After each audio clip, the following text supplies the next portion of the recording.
UMass students, employees, and alumni, the Center for Integrated Communications launched the UMass Songwriting Competition in February 2025.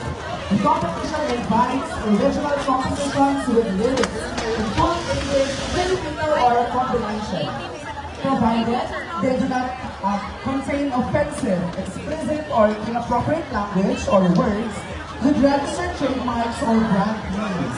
The entries must also be entirely original, never before used in any competition, commercially released, or commissioned by a third party. Additionally, the melody and the arrangement should not be adapted from any existing music on digital platforms such as Spotify or YouTube. By submitting an entry, participants get UMass the right to publish, perform, record, distribute, and revise the winning song for promotional, educational, and cultural purposes.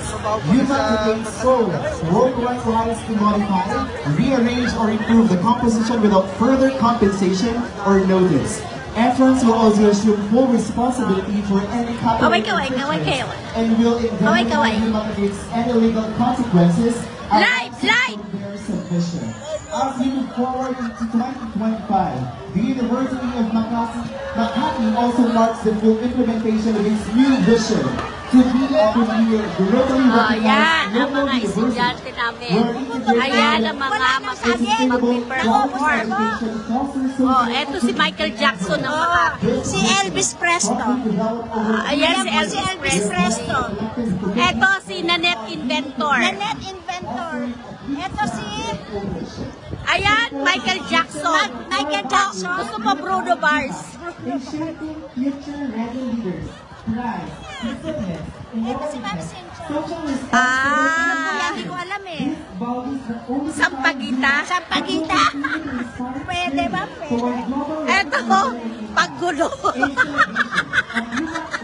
History and its bright future, the university has officially launched its tagline, Rise, Shine, and Wear.